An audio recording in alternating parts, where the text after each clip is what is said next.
Hello, good morning, students. Today in 12th class physics, we are continuing with the chapter in the exercise of the fourth chapter, moving charges and magnetism. और इसमें हम लोगों ने question number 16 तक ले लिए थे. Question number 17 से स्टार्ट कर रहे हैं. लास्ट जो क्वेश्चन नंबर 16 था बहुत इंपॉर्टेंट है. That was based on what? Helmholtz coils. ये बहुत इंपॉर्टेंट टॉपिक है बच्चों, है ना, कॉम्पिटिटिव एग्जाम्स के हिसाब से भी और वैसे भी आपकी नॉलेज के हिसाब से. आज क्वेश्चन नंबर 17 अभी हम लोग ले रहे हैं. First question, a toroid has a core of linear inner radius. Toroid बच्चों क्या है? टोरॉइड एक लॉन्ग सोलेनॉइड है बच्चों, एक लॉन्ग सोलेनॉइड जिसको आपने बेंड कर दिया in the shape of a circle. आपने एक लंबे सोलेनॉइड को किसके, एक सर्कल के फॉर्म में बेंड कर दिया और इसमें कुछ नंबर ऑफ टर्न्स हैं. करंट किसी एक पॉइंट से एंटर कर रहा और किसी दूसरे पॉइंट से बाहर निकल रहा है. अब इसमें क्या दिया है? Inner radius. इनर रेडियस बच्चों कितना है इसका? 25 सेंटीमीटर. 25 सेंटीमीटर. और आउटर रेडियस इसका 26 सेंटीमीटर, ऐसा कुछ दिया हुआ है. अब इसके बाद इसमें 3500 टर्न्स हैं. इसके ऊपर 3500 टर्न्स हैं, तो n की वैल्यू बच्चों 3500 है. फिर इसके बाद क्या दिया है? If the current in the wire is 11 amperes. Current बच्चों इसमें 11 एम्पियर्स है. ठीक. और क्या दिया है? What is the magnetic field outside the toroid, inside the core, and in the empty space surrounded by the toroid, है ना. तो ये अभी हम लोग पिछली बार भी ले चुके हैं, मतलब थ्योरी पोर्शन में अभी हमने बहुत डिटेल में डिस्कस किया था कि भाई इसके अंदर वाले पोर्शन में eight points which are lying inside, यहाँ पर बच्चों मैग्नेटिक फील्ड जीरो है, बाहर वाले पॉइंट्स पर भी मैग्नेटिक फील्ड जीरो है. उसका रीजन ऑब्वियस सा है, ये भी हम लोग पहले भी बता चुके हैं. सोलेनॉइड में सिर्फ मैग्नेटिक फील्ड एग्जिस्ट करती है. कहां पर? अंदर. B जो है this is not equal to zero. यहां पर B is equal to zero और यहां पर भी B is equal to zero. और जब आप इसको बेंड कर देंगे, अगर आप इसको बेंड कर देंगे तो क्या होगा? इसको अगर बेंड कर दिया तो अंदर वाला जो रीजन है वो ये वाला आ जाएगा, B is equal to zero, और बाहर वाला रीजन ये आ जाएगा. और नहीं तो एम्पियर सर्किटल लॉ से बच्चों, इससे भी अभी हमने बताया था, B dot D L this is equal to mu zero times the net current, है ना, लाइन इंटीग्रल. हम लोगों ने ये एम्पियर सर्किटल लॉ में ये बताया था कि आपको जहां कहीं पर भी मैग्नेटिक फील्ड निकालनी है वहां से पास होता हुआ एक एम्पीरियन लूप लोगे. जैसे मान लीजिए यहां कहीं पर मैग्नेटिक फील्ड निकालनी है, तो यहाँ कहीं पर अगर आपको मैग्नेटिक फील्ड निकालनी है तो इस पॉइंट से पास होता होगा एक एम्पीरियन लूप ले लो. एम्पीरियन लूप ले लिया, कोई दिक्कत नहीं है इसमें. अब इसमें B डॉट डी एल निकालोगे, this is equal to mu zero times net current. अब इस एम्पीरियन लूप के अंदर कितना करंट पास हो रहा है? तो बच्चों इसके अंदर तो कोई करंट कैरिंग एलिमेंट है नहीं. इसके अंदर वाले रीजन में, इसके अंदर वाले रीजन में कोई करंट कैरिंग एलिमेंट नहीं, क्योंकि करंट यहां से स्टार्ट हो रहा है ना. इधर पर करंट की वाइंडिंग है, करंट की वायर्स की वाइंडिंग है यहाँ पर और यहाँ पर, है ना. तो अब हम लोग बोलेंगे यहाँ पर तो कोई भी करंट कैरिंग एलिमेंट्स नहीं है इसके अंदर, तो नेट करंट बच्चों जीरो आएगा, और नेट करंट जीरो आएगा तो बी की वैल्यू जीरो आएगी. एक तरीका ये है. तो अब हम लोग क्या बोल सकते हैं बच्चों? ए पार्ट का आंसर जो है मैग्नेटिक फील्ड की वैल्यू जीरो आएगी. रीजन क्या है? रीजन क्योंकि अगर आपने एक एम्पीरियन लूप लिया तो वहां पर नेट करंट, इसके अंदर का नेट करंट बच्चों जीरो, है ना. तो ये एक स्टैंडर्ड रिजल्ट है जो कि आप डायरेक्टली एग्जामिनेशन में यूज कर सकते हैं. That magnetic field in this region which is lying inside the space of the toroid, this is zero. और बाहर वाले पर, तो बाहर वाले पर क्या है? यहां पर अगर आपको मैग्नेटिक फील्ड निकालनी है तो अभी हम लोग बोलेंगे इसमें भी अब आपको लॉजिक क्या लगाना पड़ेगा कि करंट यहां पर इधर अंदर की तरफ जा रहा है, यहां बाहर निकल रहा है, यहां अंदर आ रहा है, यहां पर बाहर निकल रहा है. तो ऐसा कुछ करंट है. तो आप इसमें अगर देखें जितने क्रॉसेस हैं, मतलब जितना अंदर की तरफ जा रहा है उतने ही टर्न्स करंट बाहर की तरफ ले जा रहे हैं। मतलब आपने अगर ये 3 टर्न्स ले लिए तो यहाँ पर 3 टर्न्स रहेंगे जो कि करंट बाहर की तरफ लेंगे। कारण क्या है बच्चों, सोच कर देखना, यहाँ पर करंट अंदर जा रहा है ना, मान लीजिए 2 एम्पियर्स, तो यहाँ पर 2 एम्पियर्स बाहर की तरफ निकलेगा इधर, है ना। 2 एम्पियर्स अंदर जा रहा है, यहाँ पर 2 एम्पियर्स बाहर निकलेगा, है ना।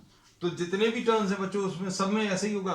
जितने क्रॉस सेक्शंस ऐसे बने होंगे जिनमें ऐसे क्रॉसेस हैं, मतलब जो करंट अंदर की तरफ ले जा रहे हैं, उतने ही क्रॉस सेक्शंस आपको बाहर की तरफ करंट ले जाते हुए दिखेंगे। आप बनाकर भी देख सकते हो बच्चों, इसमें कोई ज्योमेट्रिकल कंस्ट्रक्शन करके भी अगर आप देखो तो जितने आप क्रॉसेस बनाओगे उतने डॉट्स आएंगे, है ना।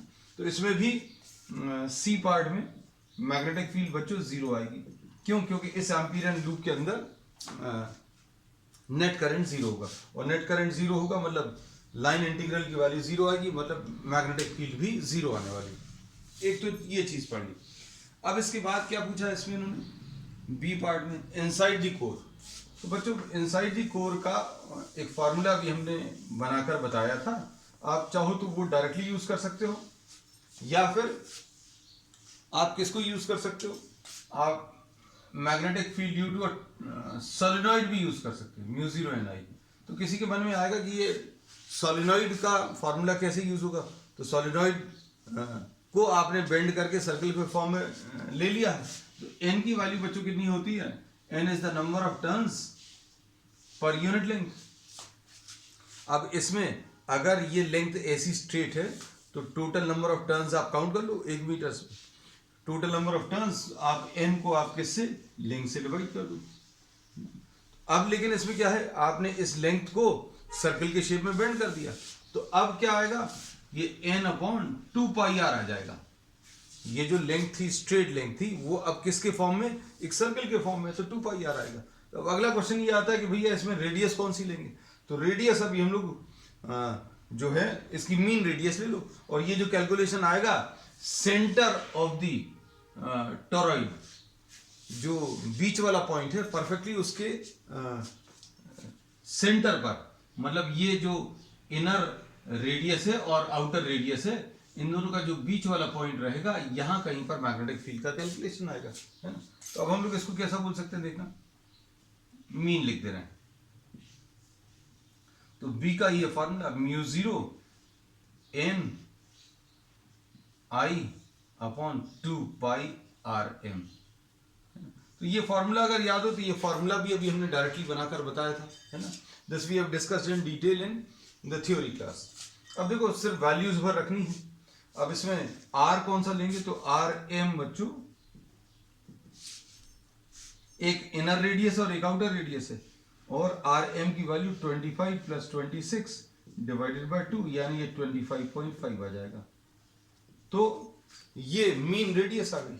अब वैल्यूज रख लो, b की वैल्यू कितनी है, सॉरी म्यू0 की वैल्यू 4π × 10⁻⁻7 आया, इंटू n कितना है बच्चों, n 3500 है, 3500 इंटू I की वैल्यू कितनी है, करंट कितना दिया 11 डिवाइडेड बाय 2π, लो भाई ये 2π आ गया, इंटू Rm। तो Rm कितना आ जाएगा बच्चों, इन दोनों का टोटल 25 + 26 डिवाइडेड बाय 2, यानी 25.5 डिवाइडेड बाय 2, है ना, ऐसा कुछ आ जाएगा। अब इसमें ये 2π इससे कैंसिल होगा 2 टाइम्स, ठीक।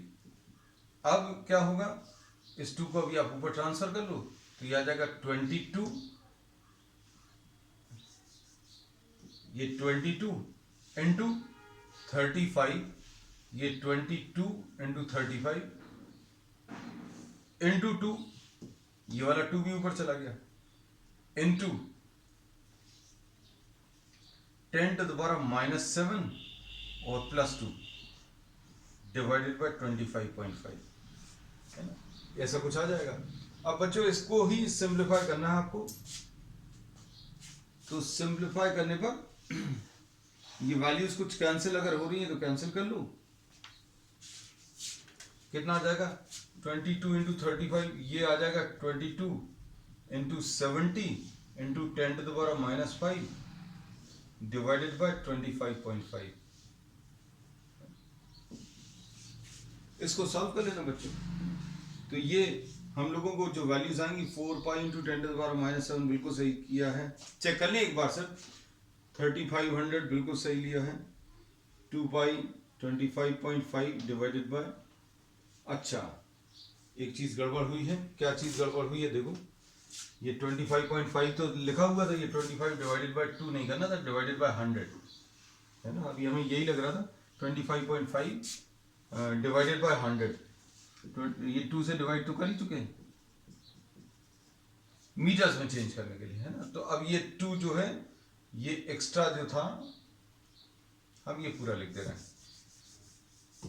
सिर्फ एक 2 का डिफरेंस आ रहा है जो एक्स्ट्रा ले लिया था अपन ने, कोई दिक्कत नहीं। ये 2 टाइम्स कैंसिल होगा, अब कितना आएगा 2 इंटू 11 22, 22 इंटू 35 ऐसा कुछ आ जाएगा, इंटू 10⁻⁻7 प्लस 2 और ये 100 ऊपर जाकर प्लस 2 आ जाएगा डिवाइडेड बाय 25.5। बस फिनिश, ऐसी कुछ है। तो ये आ जाएगा 22 इंटू 35.5 डिवाइडेड बाय 25.5 इंटू 10⁻⁻3। तो अब आप इसको सॉल्व कर लीजिएगा। 355 इंटू 22, ये कितना आ जाएगा 2 5 10, 1 2 5 10 and 1 11, 1 2 3 6 and 1 7, 710, ये 0 1 8 7 8 1 0 है ना। तो ये 7 8 1 0 है ना, और एक डेसिमल प्लेस तक है तो 781 आएगा इंटू 10⁻⁻3 डिवाइडेड बाय। अब देखो बच्चों ये अप्रोक्सीमेटली 3 टाइम्स कैंसिल होगा। कैसे? 25 3 750 होता है, 750 प्लस 15 765, 255 को अगर आप 3 से मल्टीप्लाई करोगे तो 365 आएगा, तो 3 पॉइंट कुछ वैल्यू आएगी। तो इसका जो आंसर आएगा बच्चों वो कितना, कुछ छूटा तो नहीं है, 22 इंटू 35, ये डेसिमल रिमूव किया तो 10 से और मल्टीप्लाई कर लो, तो ये 3 इंटू 10⁻⁻2 है ना। तो आंसर भी इसका अप्रॉक्सीमेटली यही दिया हुआ है, 3 इंटू 10⁻⁻2 टेस्ला। ठीक, so this is the answer to the first question of today's class.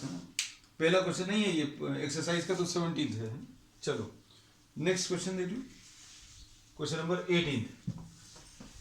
बच्चों ये क्वेश्चंस अच्छे से करना क्योंकि इंपॉर्टेंट है, एनसीईआरटी के एंड में दिए हुए हैं और कॉम्पिटिटिव एग्जाम्स के हिसाब से भी, बोर्ड के हिसाब से भी ये इंपॉर्टेंट है। और जब तक आप एक बार खुद नहीं करेंगे तब तक ये बनने वाले नहीं है पेपर में। आप ये सोचोगे कि एक बार वीडियो देख लिया है ना या क्लास अटेंड कर ली तो बनेगा, नहीं, you will have to attempt yourself.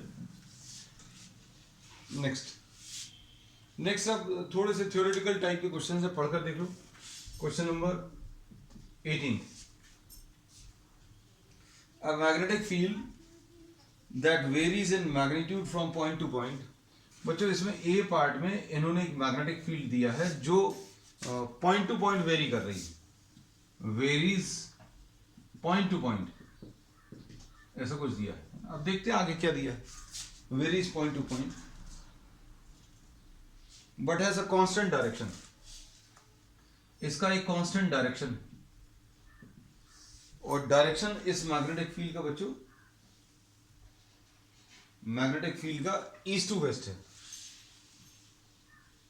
Magnetic field का ये डायरेक्शन ईस्ट टू वेस्ट है, ठीक है।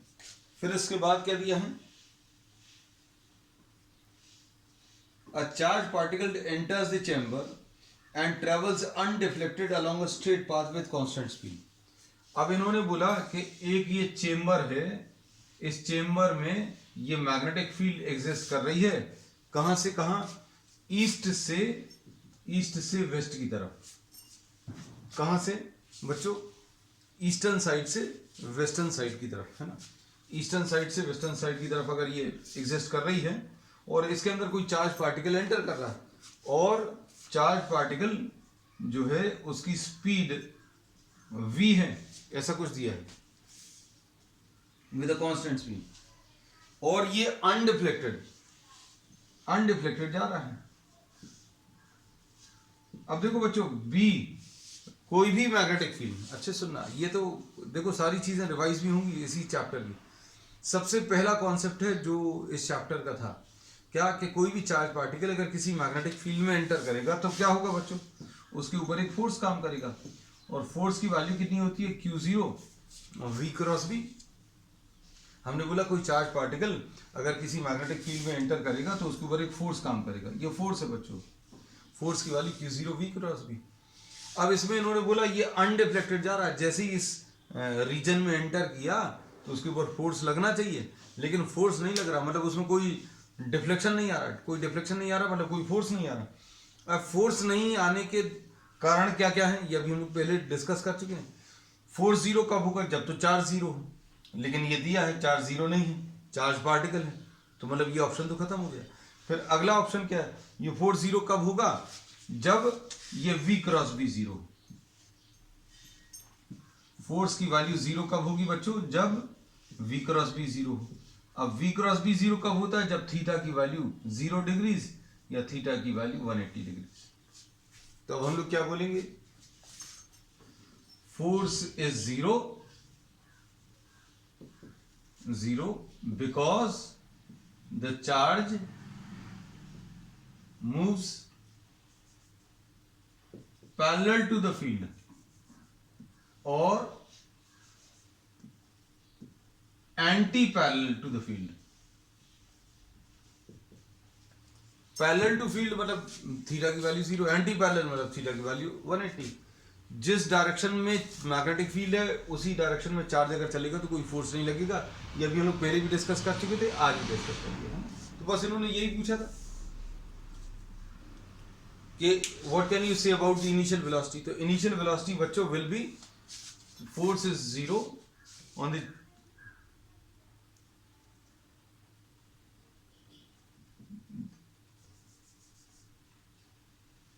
force is zero because the charged particle moves parallel to magnetic field और anti parallel to magnetic field। इसमें आप ये वर्ड और यूज कर सकते हैं, the initial velocity is parallel to B और anti parallel to B। क्योंकि इन्होंने ये वर्ड बोला है तो ये भी मेंशन कर देना।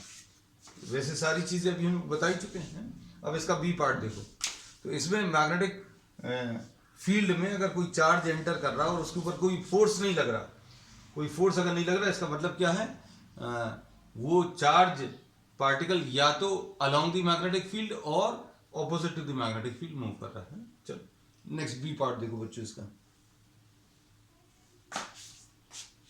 अ चार्ज पार्टिकल, अभी अच्छे कॉन्सेप्चुअल क्वेश्चंस हैं बच्चों, 2-3 इसमें इन्होंने दिए हुए।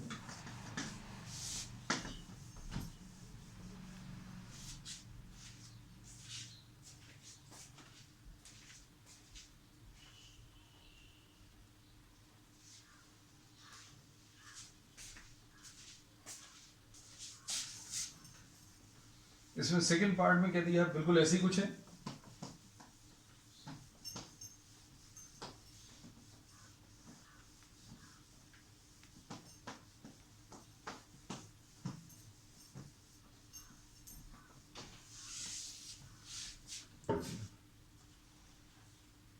A charged particle enters an environment of a strong and non-uniform magnetic field, varying from point to point. अब इसमें बच्चों, इसमें इन्होंने बोला है कि बी वाले पार्ट में बी जो है वेरी कर रहा है, और किसके टर्म्स में, मैग्नीट्यूड भी वेरी कर रहा है, मतलब चेंज कर रहा है, और डायरेक्शन भी चेंज हो रहा है। एक कोई चार्ज पार्टिकल ऐसी किसी मैग्नेटिक फील्ड में एंटर कर रहा है जहां पर उसका मैग्नीट्यूड भी चेंज हो रहा है और डायरेक्शन भी चेंज हो रहा है, and comes out of it following a complicated trajectory. मतलब ये magnetic charge particle magnetic field में एंटर किया और बाहर निकल रहा है, comes out following a complicated path, trajectory मतलब पाथ। अब आगे क्या दिया है, would its final speed equal to the initial speed if it suffered no collisions with it। इसमें ये जो कंडीशन है ये बहुत इंपॉर्टेंट है कि रास्ते में चलते समय कोई कोलिजन्स नहीं हो रहे, मतलब किसी और चीज से नहीं टकरा रहा। ठीक, उन्होंने बोला what can you say about the speed. तो बच्चों ये चीज अभी हम लोग थ्योरी में भी डिस्कस कर चुके थे, आज फिर से बता रहे हैं कि ये जो फोर्स एक्सर्ट करता है, the force exerted by the magnetic field is given by this relation Q0 V cross B, है ना। तो इसमें ये जो मैग्नेटिक फोर्स है बच्चों, ये परपेंडिकुलर टू वेलोसिटी होता है। कैसा होता है, perpendicular to velocity. Perpendicular to velocity होने का मतलब क्या है, परपेंडिकुलर टू वेलोसिटी का मतलब है perpendicular to delta S by delta T, मतलब force is perpendicular to delta S, ऐसा कुछ आएगा। Force is perpendicular to delta S, इसका मतलब क्या है, इसका मतलब ये है that this will be doing no work on the charge. ये जो फोर्स है मैग्नेटिक फोर्स, ये कोई वर्क नहीं करेगा। क्यों वर्क नहीं करेगा, उसका कारण क्या है, क्योंकि इसमें force is perpendicular to displacement, है ना। तो अब इसमें देखो F into delta S into cos 90, मतलब वर्क की वैल्यू 0 आ जाएगी। और वर्क की वैल्यू 0 है, इसका मतलब क्या है, वर्क की वैल्यू 0 है मतलब there will be no change in kinetic energy. तो बच्चों अभी हमने बहुत डिटेल में बहुत अच्छे से बता दिया क्या, कि work done by the magnetic force is 0, therefore work किसके बराबर होता है, डेल्टा के ई के बराबर होता है। ये वर्क एनर्जी थ्योरम है कि work done will be equal to change in kinetic energy, और work done equal to change in kinetic energy, और वर्क 0 है। तो चेंज इन काइनेटिक एनर्जी 0, यानी काइनेटिक एनर्जी कैसी रहेगी बच्चों, कांस्टेंट रहेगी। कांस्टेंट रहेगी मतलब क्या है, क्या पूछा है, यही पूछा है। Therefore the final speed will be equal to what, the initial speed. Speed में कोई चेंज नहीं आएगा।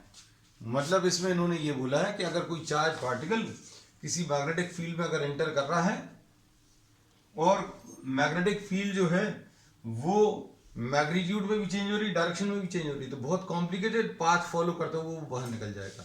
लेकिन इसकी जो फाइनल स्पीड रहेगी वो इनिशियल स्पीड के बराबर ही रहेगी, subjected to the condition that no collisions are taking place, मतलब रास्ते में किसी और चीज से नहीं टकरा, है ना।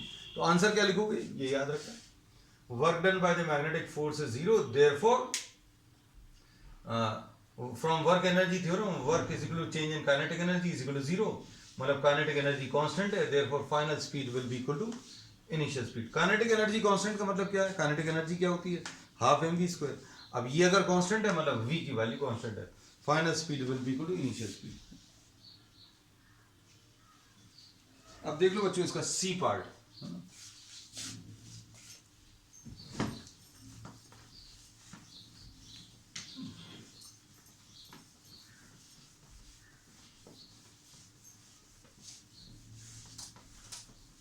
सी पार्ट में क्या दिया है, सी पार्ट में ऐसे ही कुछ कॉन्सेप्चुअल क्वेश्चन पूछा हुआ है, देखना।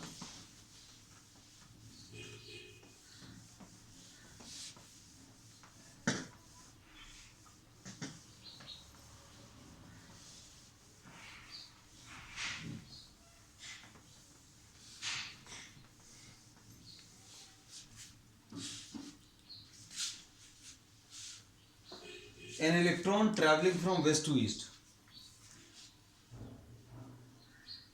क्वेश्चन नंबर कौन सा है ये, 18 का सी पार्ट।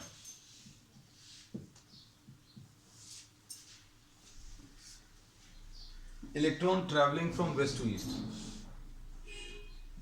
ये बच्चों ईस्ट है, ये वेस्ट है,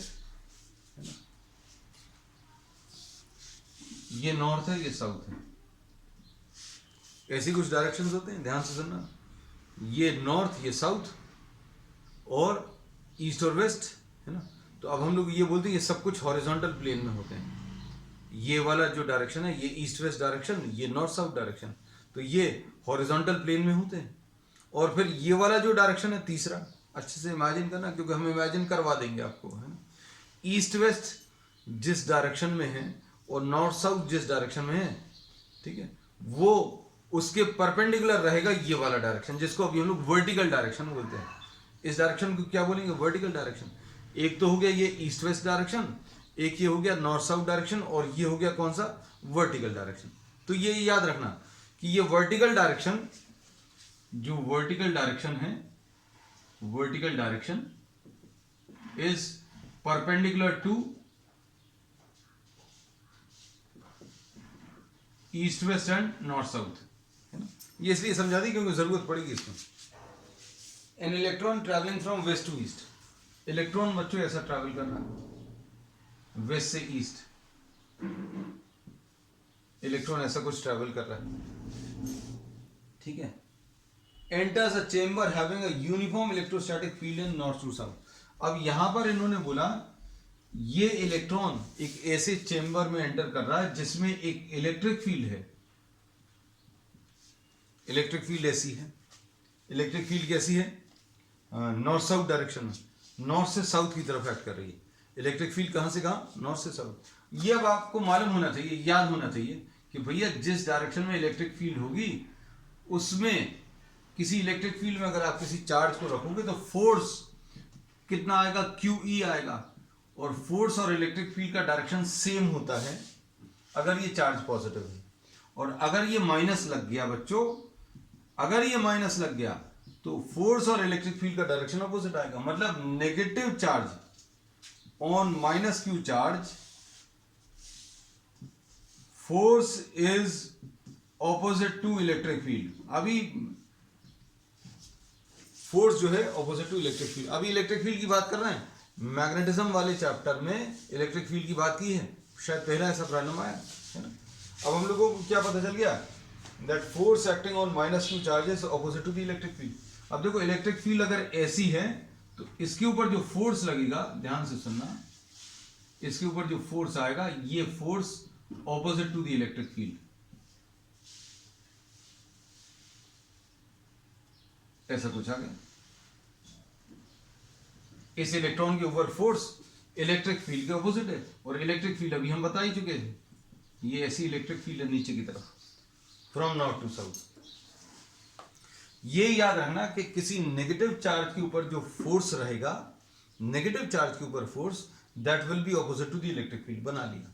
अब देखो आगे क्या बोला, एक एक चीज बोलते पढ़ते जा रहे हैं। Specify the direction in which a uniform magnetic field should be set up to prevent the electron from deflecting from its straight line path. अब इनने बोला कि जैसे ये इलेक्ट्रॉन इधर एंटर किया, यहां पर उसको एक इलेक्ट्रिक फील्ड मिली, और इलेक्ट्रिक फील्ड ने इसको अपनी तरफ ऐसा ऐसा कुछ फोर्स लगा दिया। अब इनने बोला मैग्नेटिक फोर्स कैसा लगा दें या मैग्नेटिक फील्ड कैसी लगा दें कि ये सीधा ही चलता रहे। भाई ऐसा सीधा जा रहा था और इसके ऊपर ऐसा फोर्स लग गया। अब इसको इन्होंने बोला कि सीधा ही रास्ते पर चलाना है, अगर ये फोर्स लगाएंगे तो ये ऊपर की तरफ चला जाएगा, मतलब ये ऐसा कुछ रास्ता फॉलो कर लेगा। लेकिन अब हमें क्या करना है? हमें प्रॉब्लम में कहा है कि ये जो चार्ज है ये अनडिफ्लेक्टेड जाना चाहिए, मतलब ये ऊपर वाले फोर्स को कैंसिल करने के लिए मैग्नेटिक फोर्स चाहिए। और मैग्नेटिक फोर्स किस डायरेक्शन में चाहिए? तो अब ये पता चल गया, the magnetic force should B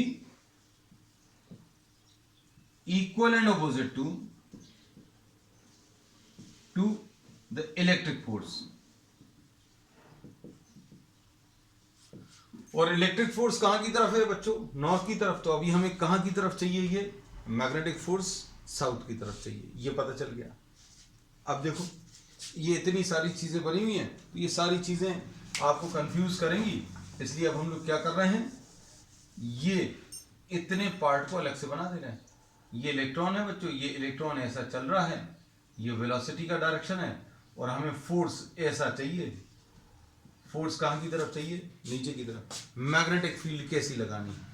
तो मैग्नेटिक फील्ड लगाने के लिए F is equal to Q0 V cross B use करते हैं अपन लोग। वेलोसिटी को मैग्नेटिक फील्ड की तरफ घुमाओ, ये फोर्स का डायरेक्शन आएगा। आप क्या करोगे, फिंगर्स को कर्ल करोगे, कर्ल ऑफ द फिंगर्स कहां से, वेलोसिटी से मैग्नेटिक फील्ड की तरफ, वेलोसिटी को मैग्नेटिक फील्ड की तरफ घुमाओ, है ना। तो मैग्नेटिक फील्ड का ही डायरेक्शन, ये फिंगर जो है आपको मैग्नेटिक फील्ड का डायरेक्शन दे देंगे, ये फोर्स का डायरेक्शन देगा। तो फोर्स का डायरेक्शन तो फिक्स है बच्चों, फोर्स का डायरेक्शन फिक्स है। और चार्ज की वेलोसिटी, चार्ज ऐसा चल रहा है, अगर ये नेगेटिव चार्ज ऐसा चल रहा है, this can be converted into what, a positive charge moving opposite. Electron अगर राइट की तरफ जा रहा है तो पॉजिटिव चार्ज बना लो, क्योंकि आप पॉजिटिव चार्ज के लिए डायरेक्शन बता पाते हो। डायरेक्शन आप किसके लिए बता पाते हो, पॉजिटिव चार्ज के लिए। ये जो है किसके लिए है, ये किसके लिए है बच्चों, ये है पॉजिटिव चार्ज के लिए, है ना। क्यों, क्योंकि अभी हम लोगों ने बोला अगर ये पॉजिटिव है तो V क्रॉस B का वही डायरेक्शन रहेगा जो फोर्स का रहेगा, या फोर्स का वही डायरेक्शन रहेगा जो V क्रॉस B का। तो अभी हमने इलेक्ट्रॉन को प्रोटॉन में बदल दिया, नेगेटिव चार्ज को इक्विवेलेंट पॉजिटिव चार्ज में कन्वर्ट कर लिया, सब डायरेक्शन निकाल लिए। फोर्स कैसा है बच्चों, फोर्स ऐसा है। अब कर्ल ऑफ द फिंगर्स कैसी करनी पड़ेगी, देखो जरा, इमेजिन कर सकते हैं। इसमें देखो V को B की तरफ घुमाओ, ये डायरेक्शन ऑफ फोर्स आएगा, मतलब ऐसा कुछ आएगा, परपेंडिकुलर टू द बोर्ड, और परपेंडिकुलर टू द बोर्ड यानी perpendicular to east west and north south direction, है ना। तो अब हम लोग क्या बोलेंगे, therefore magnetic field is perpendicular to the east west and north south direction, that is magnetic field is vertically downward, ऐसा कुछ कह सकते हैं। अब ध्यान से सुनना, अब हम फिर से बता दे रहे हैं, इलेक्ट्रॉन कैसा जा रहा था, इलेक्ट्रॉन ऐसा कुछ जा रहा था, और इसके ऊपर फोर्स अभी हमें कहाँ की तरफ चाहिए, फोर्स साउथ की तरफ चाहिए। अब हम एक्चुअल डायरेक्शंस बना के दिखा दें। अब अगर कोई चार्ज के ऊपर फोर्स हमें कहाँ की तरफ, नीचे की तरफ चाहिए है, तो ये इलेक्ट्रॉन ईस्ट की तरफ मूव कर रहा है, उसको प्रोटॉन में बदल लो, प्रोटॉन में यानी पॉजिटिव चार्ज में बदल लो, तो पॉजिटिव चार्ज बच्चों लेफ्ट की तरफ आएगा। और फोर्स नीचे की तरफ चाहिए तो thumb pointing in the direction of velocity vector, sorry fingers pointing in the direction of velocity vector, और ये अगर आप इसको कर्ल करोगे तो ये मैग्नेटिक फील्ड का डायरेक्शन आ जाएगा, ये फोर्स का डायरेक्शन। तो अब हम लोग क्या बोलेंगे, मैग्नेटिक फील्ड किस डायरेक्शन में अप्लाई करनी पड़ेगी, वर्टिकली डाउनवर्ड डायरेक्शन में, so that no deflection is produced in the moving charge, है ना। तो बच्चों बस आज के लिए इतना ही। We will continue with the remaining problems on the next one. That's all for today.